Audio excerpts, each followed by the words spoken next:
4ஆம் இடத்தில் இருக்கக்கூடிய ராகு உடல் சார்ந்த விஷயத்தில் தொந்தரவு, அந்த அரிப்பு சார்ந்த பிரச்சனைகள் இருக்கும் ஐயா. மனசில் கொஞ்சம் தாக்கம் என்று சொல்லக்கூடிய அமைப்பு எப்பொழுதும் இருந்து கொண்டே இருக்கும். இது நன்மையா இது தீமையா என்று எண்ணி பார்க்குற அளவுக்கு நம்மளுக்கு வருத்தங்களும் மனசில் இருக்கும். வேலை சார்ந்த விஷயத்தில் தடை என்பது கிடையாது. வேலை அமைப்புகளில் தடையே கிடையாது. தொழில் வளம் இருந்து கொண்டே இருக்கும். எந்த தடையாக இருந்தாலும் அதை நல்ல சுபத்துவமாக மாற்றக்கூடிய அமைப்பு. குருவோட பார்வை, சனியோட பார்வை நன்றாக உள்ளது. வேலையோ வருமானமோ எதுவும் தடை என்பது இல்லை. உடல் சார்ந்த விஷயத்தில் 15 தேதிக்கு அப்புறம் நாம் அக்கறை எடுத்துக்கக்கூடிய காலம். நீங்கள் நன்மையை மட்டும் செய்திருந்தால் சனி பகவான் உங்களை ஊக்குவிப்பார். இந்த காலமெல்லாம் எல்லாருக்குமே தசாபுத்தி நன்றாக இருந்தால் இறைவனுடைய நாட்டத்தோடு அந்த முருகப்பெருமானோட அருள்வார். எப்பொழுதும் நான் நல்லதையே நினைத்து கொண்டிருந்தால் நம் வாழ்க்கை தரம் உயர்ந்து கொண்டே இருக்கும். நல்ல பார்வை இருக்குதுங்க, ஒன்றும் பிரச்சனைலாம் கிடையாது. வேலை அமைப்புகள் கூடுதல் கவனத்தோடு நாம் செயல்பட வேண்டும். அடுத்தவரை நம்பி விடாதீங்க, நீங்கள் வரைக்கும் பாருங்கள். அதனால் பிரச்சனை தரக்கூடிய விஷயங்கள் எதுவாக இருந்தாலும் நம்ம பேஸ் பண்ணிக்கலாம். அடுத்தவங்களை விட்டுனா நம்ம வேலைக்கு எடுத்துருவோம். உங்கள் அபிமான அனந்தலை வாழ் ஜோதிடர் வேலாயுதத்தின் நன்றி கலந்த வணக்கத்தை தெரிவித்து கொண்டு இந்த பதிவினை காண இருப்பது ஜூன் மாத பலாபலங்களை பார்க்க போகிறோம். இந்த 2025 ஜூன் மாதம், இந்த மாதத்தில் கிரகங்கள் அமர்ந்திருக்கும் இடம் சனி பகவான் மீனத்திலையும், காலபுருஷ தத்துவத்துக்கு முதலிடம் என்று சொல்லக்கூடிய இடத்துல சுக்கிர பகவானும் இடம்பெயர்ந்துருவார். சூரிய பகவான் ரிஷபத்திலையும், 3ஆம் இடம் என்று சொல்லக்கூடிய காலபுருஷத்தில் புதன் குரு சேர்க்கை பெற்றும், 4ஆம் இடம் என்று சொல்ல இடத்துல செவ்வாய் பகவான் அவரும் இடம்பெயர்ந்து சிம்மத்துக்கு இடம்பெயர்வதும், 5ஆவது சிம்மத்திலே இருக்கக்கூடிய கேது பகவான் அவரும் இடம்பெயர்ந்துட்டார். இதுவரைக்கும் இல்லாத ராகு பகவானுடைய பெயர்ச்சியும் நம்மளுக்கு நடைபெற்றது போன மாதம். அந்த ராகு பகவான் கும்பத்தில் அமர்ந்திருக்கார். இந்த கிரகங்கள் அமர்ந்திருக்கும் இளமையை வைத்து பார்த்து இந்த மாதத்தின் பலாபலங்கள் மேஷம் முதல் மீனம் வரைக்கும் எவ்வாறு இருக்க போதை விரிவாக பார்க்கலாம் பாருங்கள். எனது அன்புள்ளம் கொண்ட விருச்சிக ராசி நேயர்களே, விருச்சிக ராசிக்கு இந்த ஜூன் மாதம் எவ்வாறு இருக்க போகுது? 1/6/2025 முதல் 30/6/2025 வரைக்கும் ஜூன் மாதம் எவ்வாறு பலாபலங்களை வழங்க போகுது? நம்ம நன்மை நடைபெறுமா? தவறான விஷயங்கள் நடைபெறுமா? துன்பத்திலிருந்து நாம் விடுதலை பெறுவோமா? ஏன்னா குரு பகவான் 8ஆம் இடத்தில் இருக்கார். ராசிநாதன் இப்பொழுது நீச்சகதியிலிருந்து வெளியே வந்துட்டார். இந்த மாதம் 9ஆம் தேதிக்கு அப்புறம், ஏன்னா முதல்ல சொல்கிறது ராசிநாதன் தான் சொல்கிறேன். 10ஆம் இடத்துக்கு செவ்வாய் பகவான் வருவது ஒரு பெரிய யோகத்தை தருகின்ற அமைப்பு. 10ல் செவ்வாய் பகவான் அமர்ந்திருந்து ஆட்சிக்கு, அந்த வேலையில் இருந்து வந்த பிரச்சனை தொந்தரவான விஷயம் என்னென்ன இருந்ததோ அதெல்லாம் விலக போகுது. 4ஆம் இடத்தில் இருக்கக்கூடிய ராகு உடல் சார்ந்த விஷயத்தில் தொந்தரவு, அந்த அரிப்பு சார்ந்த பிரச்சனைகள் இருக்கும் ஐயா. மனசில் கொஞ்சம் தாக்கம் என்று சொல்லக்கூடிய அமைப்பு எப்பொழுதும் இருந்து கொண்டே இருக்கும். இது நன்மையா இது தீமையா என்று எண்ணி பார்க்குற அளவுக்கு நம்மளுக்கு வருத்தங்களும் மனசில் இருக்கும். வேலை சார்ந்த விஷயத்தில் தடை என்பது கிடையாது. வேலை அமைப்புகளில் தடையே கிடையாது. தொழில் வளம் இருந்து கொண்டே இருக்கும். எந்த தடையாக இருந்தாலும் அதை நல்ல சுபத்துவமாக மாற்றக்கூடிய அமைப்பு. குருவோட பார்வை, சனியோட பார்வை நன்றாக உள்ளது. வேலையோ வருமானமோ எதுவும் தடை என்பது இல்லை. உடல் சார்ந்த விஷயத்தில் 15 தேதிக்கு அப்புறம் நாம் அக்கறை எடுத்துக்கக்கூடிய காலம். இந்த வண்டி வாகனத்தில் செல்லும் பொழுது, 2 வீலர் இந்த மாதிரி விஷயங்களில் செல்றதுலாம் கொஞ்சம் வேகமாக இரவு நேர பயணத்தை தவிர்த்து கொள்வது மிகவும் நன்மை நடைபெறக்கூடிய மாதமாக இந்த மாதம் இருக்கும்.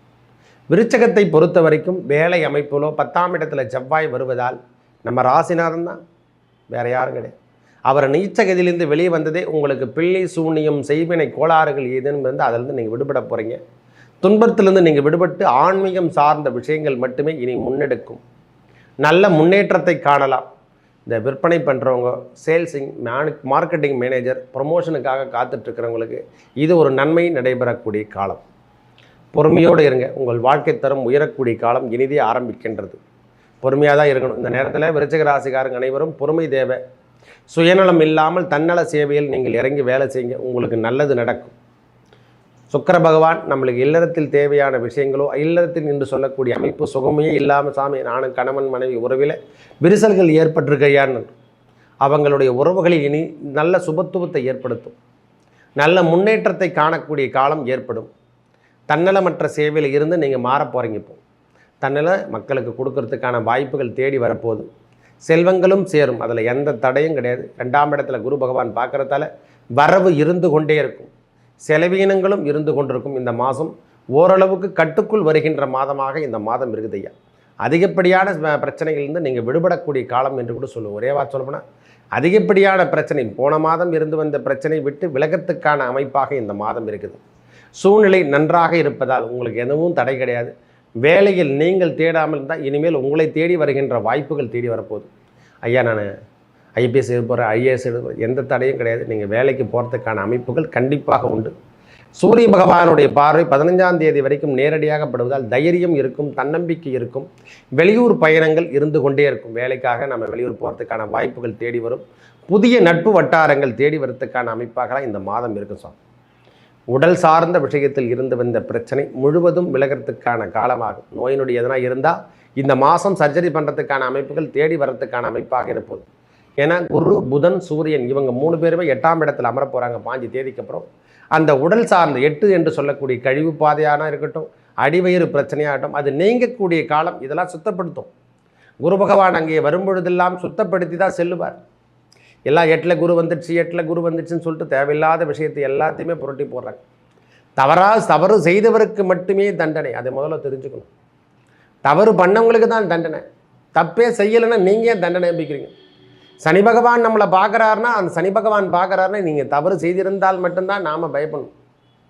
கண்டகச்சனி வந்துச்சு, அசமது, அதெல்லாம் நீங்கள் நன்மையை மட்டும் செய்திருந்தால் சனி பகவான் உங்களை ஊக்குவிப்பார். இந்த காலமெல்லாம் எல்லாருக்குமே தசாபுத்தி நன்றாக இருந்தால் இறைவனுடைய நாட்டத்தோடு அந்த முருகப்பெருமானோட அருள்வார். எப்பொழுதும் நான் நல்லதையே நினைத்து கொண்டிருந்தால் நம் வாழ்க்கை தரம் உயர்ந்து கொண்டே இருக்கும். நல்ல பார்வை இருக்குதுங்க, ஒன்றும் பிரச்சனைலாம் கிடையாது. வேலை அமைப்புகள் கூடுதல் கவனத்தோடு நாம் செயல்பட வேண்டும். அடுத்தவரை நம்பி விடாதீங்க, நீங்கள் வரைக்கும் பாருங்கள். அதனால் பிரச்சனை தரக்கூடிய விஷயங்கள் எதுவாக இருந்தாலும் நம்ம பேஸ் பண்ணிக்கலாம். அடுத்தவங்களை விட்டோன்னா நம்ம வேலைக்கு எடுத்துருவோம். இந்த நேரம் அது மாதிரி சூழ்நிலையெல்லாம் இருக்குது. மற்றபடி எந்த தொந்தரவும் கிடையாது. உடல் அமைப்பில் இருந்து வந்த பிரச்சனை, குதிகாலில் ஏற்பட்டு வந்த ப்ராப்ளம், இவையெல்லாம் கொஞ்சம் கொஞ்சமாக சரியாகக்கூடிய காலம். பிளட்டு, சுகர், இந்த மாதிரி விஷயங்கள்லாம் கொஞ்சம் தலை தூக்குற மாதிரி தெரியும். ஆனால் அதுவே குறைந்து விடும். சுக்கிரனுடைய பெயர்ச்சி உங்களுக்கு பரவாயில்லை என்று சொல்லக்கூடிய அளவுக்கு செல்வம் வந்து கொண்டே இருக்கும். செலவீனத்தையும் கட்டுப்படுத்துகிற அளவுக்கு நம்மளுக்கு பாக்கியம் தருவார். அதாவது செருமானத்தையும் தருவார், செலவீனத்தையும் தருகின்ற அமைப்பாக தான் கிரகங்கள் அமர்ந்திருக்கும் இடம். ராகு பகவான் உங்களுக்கு கேட்டதை கொடுக்கக்கூடிய தெய்வமாக வரப்போகிறார். அந்த 4ஆம் இடத்தில் கும்பத்தில் அமர்ந்திருந்த ராகு பகவானால் உங்களுக்கு பெரிய யோகத்தை தருகின்ற அமைப்பு. வீடு சார்ந்த விஷயங்கள், நிலபலம் சேர்க்கை என்று சொல்லக்கூடிய அமைப்பில் இருந்து வந்த பிரச்சனையெல்லாம் இப்போது சேல்ஸ் ஆகலை சாமின்னா கண்டிப்பாக சேல்ஸ் ஆகிடும். அதில் என்னன்னே தெரியல சுவாமி, எங்களால் என் பேரில் மாற்ற முடியலன்னா இனிமேல் மாற்றக்கூடிய வாய்ப்புகள் தேடி வரப்போகுது. நல்ல செயல் திட்டங்கள் உருவாக்கக்கூடிய காலமாக இந்த ஜூன் மாதம் உங்களை ஊக்குவிக்கும் மாதமாக அமையப்போகுது. பொறுமையோடு இருங்க. இந்த பொறுமை தான் தேவை. ஒரு மனிதனுக்கு தேவை மை என்று சொல்லக்கூடிய பொறுமை, உண்மை. இந்த மை என்று சொல்லக்கூடிய அமைப்புகள் எல்லாமே உங்கள் வாழ்வாதாரத்தை மேற்கொள்ளும். காலபுருஷ தத்துவத்துக்கு 8 என்று சொல்லக்கூடிய ராசி நம்ம விருச்சிக ராசி. மறைபொருள். உங்களுடைய விருப்பங்களோ உங்களுடைய தேர்வுகளோ யாராலும் அதை ஊகிக்க முடியாது. நீங்களாக பார்த்து சொன்னதான் உண்டு. அவங்களுடைய வாழ்க்கை தரத்தில் இருந்து வந்த உண்மை வெளிச்சத்தை நீங்கள் தான் கொண்டு வர முடியும். யாராலையும் உங்களை உறுதிப்படுத்தி வெளியே சொல்ல முடியாது. அவ்வளவு நான் சொல்லுங்களா, எப்படி சொல்கிறதுன்னா, கரு அமைப்பாக நீங்கள் இருக்கிறீங்க. உங்களுடைய வாழ்க்கை தன்மை இந்த மாதம் ஓரளவுக்கு உயர்ந்து காணப்படும். வெளியூர் பயணங்கள் அதிகரிக்கிற மாதிரி இருக்கும் சாமி. சுப நிகழ்ச்சிகளை நாம் கலந்து இருக்கிற மாதிரி. ஏன்னா 7ஆம் அதிபதி 12ஆம் வீட்டை பார்க்குறதால வெளியூர் பயணங்கள் அதிகரிக்கக்கூடிய காலம், அதிகரிக்கக்கூடிய அமைப்பும் இந்த நேரத்தில் இருக்கும். அதுவும் இல்லாமல் 10ஆம் இடத்துல செவ்வாய் பகவான் நேரடியாக அவருடைய பார்வை எங்கே பதியுது? நேரடியாக 4ஆம் இடத்துல பதியுது. கட்டடம், வீடு சார்ந்த ஆல்டேஷன் நம்மளுக்கு ஏன்னா இருந்தால் அதெல்லாம் செய்யறதுக்கான புதுப்பிக்கும் வேலைகள் இனிமேல் செயல்படுத்தும். வேலையில் இருந்து வந்த பிரச்சனை, குடும்பத்தில் தாயாரால் ஏற்பட்டு வந்த தகராறு, இவையெல்லாம் விலகக்கூடிய காலம். கருத்து வேறுபாடுலாம் இருந்தால் கூட அதெல்லாம் சரியாயிடும். சுகம் என்று சொல்லக்கூடிய இடத்தை செவ்வாய் பகவானே பார்க்குறார். சுகஸ்தானாச அவர் செவ்வாய் பகவானே பார்க்குறதால இந்த நேரம் ராகு செவ்வாய் அவங்களுடைய பார்வையால் புனிதப்படுத்தக்கூடிய காலம். மங்கள யோகம் ஏற்படும். திடீர் செல்வங்களும் ஏற்படக்கூடிய வாய்ப்பு. இந்த கட்டட வேலை செய்கிறவங்களுக்கு, எலக்ட்ரீஷியன், பிளம்பர்ஸ் மற்றும் ஜல்லி மிஷின் மேஸ்திரி எல்லாருக்கும் இந்த முறை முன்னேற்றம் தரக்கூடிய அமைப்புகள் ஏற்பட போகுது. விருச்சிக ராசிக்காரங்க இனி வீட்டு வேலையில் எடுத்து முடிக்க முடியாமல் இருந்தவங்களுக்கு அனைவருக்கும் வீடு வேலைகளை எல்லாம் முடித்து விட்டு வெளிவரக்கூடிய காலத்தை ஏற்படுத்திப்படும். அவங்க புதுமனை புகுவிழாவுக்கு செல்லக்கூடிய காலம். இந்த காலம் அருமையான காலமாக அமையப்போகுது. என்ன சுவாமி 8ல் குரு, இதுக்கு சம்பந்தம் இல்லை. அவரோட பார்வைக்கான பலாபலங்கள் உண்டு. 8ஆம் இடம் குரு நின்ற இடம் பார்க்கும் இடம் செல்வங்கள் அதிகரிக்கும். பலம் அதிகரிக்கக்கூடிய காலம். அங்கே செல்லும் ராகு பகவானால் உயர்ந்த பதவி கிடைக்கக்கூடிய அமைப்புகளும் கல்வியில் பெரிய முன்னேற்றம் தரக்கூடிய அமைப்புகளும் ஏற்பட போகுது. ஐயா நான் வெளியூர் போயிருக்கேன், என்னால் சரியான முறையில் சேலரி செல்ல, இப்போ நான் எனக்கு சேலரியெல்லாம் அதிகமாக கிடைக்கும், ப்ரமோஷன் கிடைக்கும், கண்டிப்பாக உண்டு. இந்த தளர்வான விஷயங்கள் எவ்வளோ இருந்ததோ அந்த தளர்வுகள் இனிமேல் உறுதி செய்யக்கூடிய காலம். கடன் சார்ந்த விஷயத்தில் இருந்து வந்த பிரச்சனை கொஞ்சம் கொஞ்சமாக விலகும். பிள்ளைகளுக்கும் நம்மளுக்கும் கருத்து வேறுபாடு என்பது இருந்து கொண்டு தான். சனி பகவான் 5ஆம் இடத்தில் இருப்பதால் பிள்ளைகள் சார்ந்த விஷயத்தில் கருத்து வேறுபாடு எப்பொழுதும் இருந்து கொண்டிருக்கும். நம் தலை பிரச்சனைகள் அனைத்தும் விலகும். தலையான பிரச்சனைகள் என்னென்ன இருந்ததோ அதெல்லாம் விலகக்கூடிய காலம் வருது. நமக்கும் பிள்ளைக்கும் சின்ன சின்ன கருத்துக்கள் இருந்தாலும் நாம் அதை தான் தேடிக்கொண்டிருக்கிறோம். அவங்களுடைய முன்னேற்றத்தை தான் நாம் பார்த்துட்ருக்கோம்.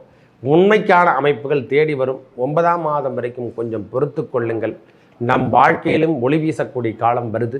ஏன்னா பொறுமையோடு தான் இருக்கணும். சில காலத்தில் நாம் பொறுமை சிந்தனை இதையெல்லாம், ஏன்னா உங்களுக்கு அறிவு சொல்லணும் அவசியம் இல்லை.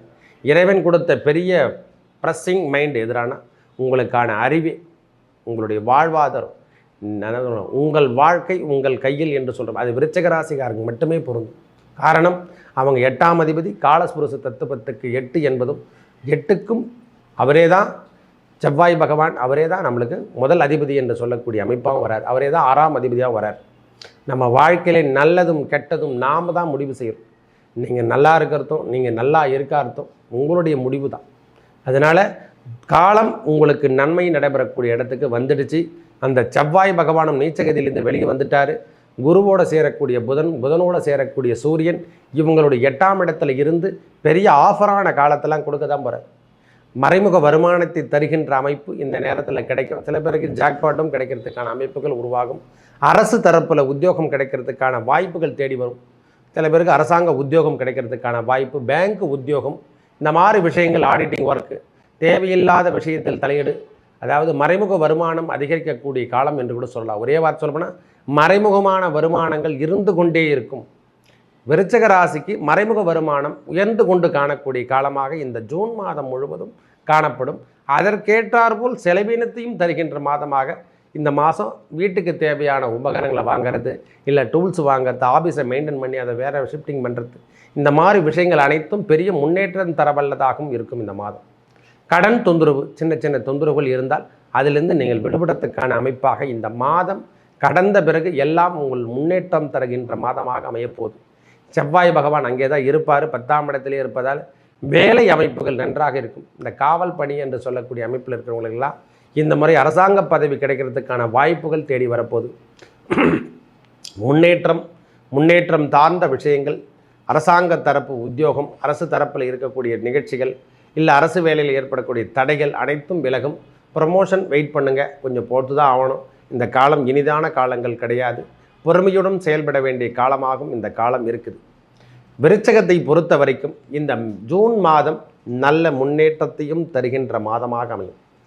ஒரு 15 தேதிக்கு அப்புறம் உடல் உபாதைகள் ஏற்படும். சூரிய பகவான் 8ஆம் இடத்துக்கு செல்லும் பொழுதெல்லாம் இந்த வலது கை வலது கால் இதெல்லாம் நாம் அக்கறை எடுத்துக்கணும். இரவு நேர பயணத்தை தவிர்த்து கொள்வதும் ரொம்ப சிறப்பினை தரும். பலவாறு, அதாவது எப்படி சொல்கிறதுனா, எதிரிடம் பேசும்பொழுது உஷாராக நாம் பேசணும். இந்த நேரத்தில் பொறுமையோடையும் நிதானத்துடன் சேர வேண்டிய காலமாக இந்த காலம் இருக்குது. 2ஆம் இடத்துல சனியோட பார்வையும் பதியறதால பொறுமை, நிதானம், பிரதானம் என்று சொல்லக்கூடிய அமைப்பை எப்பொழுதும் இருந்து கொண்டே இருக்கும். ஒரு முறைக்கு 10 முறை நாம் யோசனை பண்ணி தான் ஒருத்தர்கிட்ட பேசணும். அந்த மாதிரி அமைப்புகள் எப்பொழுதும் இருந்து கொண்டே இருக்கணும். செல்வங்கள் சேரும், அதில் எந்த குறைபாடும் கிடையாது. வெளியூர் பயணங்கள் செல்றதுக்கான பாக்கியம் இந்த தேதி, இந்த மாதம் முழுவதும் சுப நிகழ்ச்சிகளோ இல்லை நாம் கலந்துக்கிற பாக்கியமோ இனிமேல் இருந்து கொண்டே இருக்கும். செல்வங்கள் பற்றி கவலை இல்லை சுவாமி, இதுவரைக்கும் இருந்து வந்த பிரச்சனை தரக்கூடிய ஆட்கள் யாருன்னா இருந்தாங்கன்னா அவங்க நம்மளை விட்டு விலகிடுவாங்க. இந்த மாதமே தவறான பாதையில் இருந்தவங்க நம்மளை விட்டு விலகிறதுக்கான காலமாக இந்த மாதம் இருக்கும். இல்லை தவறு செய்தவர்கள் யாராகவும் இருந்தாலும் தண்டிக்கக்கூடிய காலமாகவும் இந்த மாதம் இருக்கும். நாமளே அவங்களை சுட்டி காட்டி நம்ம சொல்கிறதுக்கான அமைப்புகள் தேடி வரும். கோபம் அதிகரிக்கக்கூடிய காலம். இந்த நேரத்தில் கோபம், இந்த மாதம் முழுவதும் கோபத்தை கொஞ்சம் குறைக்கணும். அதனால் யோகா இந்த மாதிரி விஷயங்களை நாம் எடுத்துக்கொண்டு பிரம்ம முகூர்த்தம் என்று சொல்லக்கூடிய 4 to 5க்குள்ளே நாம் எழுந்து மேக்சிமம் இறைவனுடைய நாமத்தை சொல்லி வர அந்த முருகனுடைய நாமம் ஓம் சரவணபவ ஓம் சரவணபவ, வெற்றிவேல் முருகனுக்கு அரகரோகரா, வீரவேல் முருகனுக்கு அரகரோகரா என்று சொல்லி வர உங்கள் வாழ்வில் ஏற்பட்ட தடையான விஷயங்கள் அனைத்தும் விலகும். திருத்தணிகை சென்று வர திருமண தோஷங்கள் விலகக்கூடிய காலமாக ஏற்படுத்தும். நல்ல முன்னேற்றத்தை தருகின்ற மாதமாக, செயல் திட்டங்கள் அனைத்தும் வெற்றி கிடைக்கக்கூடிய மாதமாக இந்த மாதம் திகழும். பூர்வ புண்ணியம் உங்களுக்கு வலுக்கிறதுக்கு ஆரம்பிச்சிச்சு. அதனால் பயப்பட தேவையில்லை. அந்த சனி பகவானுடைய தன்மை எல்லாம் இப்பொழுது மாறி வந்து கொண்டிருக்கிறது. மனசில் இருந்த வந்த பாரமான விஷயம் எல்லாம் இனி கலைந்து செல்லும். நல்ல நிகழ்வுகள் நடக்கக்கூடிய காலம் இனிதே ஆரம்பிக்கின்றது. நல்லதே நடக்கும். நன்றி, வணக்கம்.